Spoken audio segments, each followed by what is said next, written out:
Digital സാങ്കേതിക സർവകലാശാല VC നിയമനത്തിൽ സമവായമില്ല. മന്ത്രിമാരായ പി രാജീവും ഡോക്ടർ ആർ ബിന്ദുവും ലോക്ഭവനിലെത്തി ഗവർണർ രാജേന്ദ്ര അർലേക്കറുമായി നടത്തിയ കൂടിക്കാഴ്ച ഒത്തുതീർപ്പാകാതെ പിരിഞ്ഞു.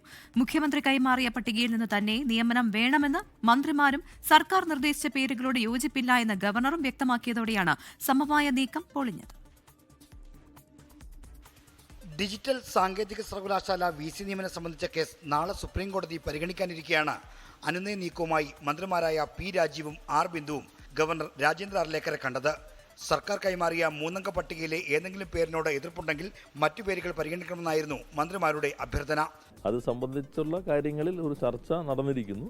ഗവൺമെൻറ് ചർച്ച ചെയ്യുന്നു, ചാൻസലറുമായി ചർച്ച ചെയ്യുന്നു. അത്തരം കാര്യങ്ങൾ സമവായത്തോടുകൂടി പോകാനാണ് സർക്കാർ എപ്പോഴും ശ്രമിക്കുന്നത്. അപ്പോൾ നാളെയാണ് കോടതി വരുന്നത്. ബാക്കി കാര്യങ്ങൾ ചർച്ചകൾ തീരുന്നില്ല, അത് തുടരുകയാണ്. സർക്കാർ നൽകിയ പട്ടിക സ്വീകാര്യമല്ലെന്ന് ചൂണ്ടിക്കാട്ടിയ ഗവർണർ സാങ്കേതിക സർവകലാശാല VC സ്ഥാനത്തേക്ക് ലോക്ഭവൻ നിർദ്ദേശിച്ച ഡോക്ടർ സിസ തോമസിന്റെ അയോഗ്യത എന്താണെന്നും മന്ത്രിമാരോട് ചോദിച്ചു. സിസ തോമസ് അയോഗ്യയെങ്കിൽ സർക്കാർ തന്നെ അവരെ പല പ്രധാനപ്പെട്ട കമ്മിറ്റിയിൽ അംഗമാക്കിയത് എന്തുകൊണ്ടാണെന്നും ഗവർണർ ചോദിച്ചു. രാഷ്ട്രീയമാണ് എതിർപ്പിന് കാരണമെങ്കിൽ ലോക്ഭവന് രാഷ്ട്രീയമില്ലെന്നും ഗവർണർ വിശദീകരിച്ചു. ഡിജിറ്റൽ സർവകലാശാല VCയായി സർക്കാർ നിർദ്ദേശിച്ച സജി ഗോപിനാഥിനെ എതിർക്കുന്നത് എന്തുകൊണ്ടാണെന്ന് മുഖ്യമന്ത്രി അറിയിച്ചിട്ടുണ്ടെന്നും ഗവർണർ വ്യക്തമാക്കി. ഇരുഭാഗവും അവരവരുടെ നിലപാടുകൾ ഉറച്ചു നിന്നതോടെ സുപ്രീം കോടതി തീരുമാനിക്കട്ടെ എന്ന് പറഞ്ഞ് കൂടിക്കാഴ്ച അവസാനിക്കുകയായിരുന്നു. 24 തിരുവനന്തപുരം.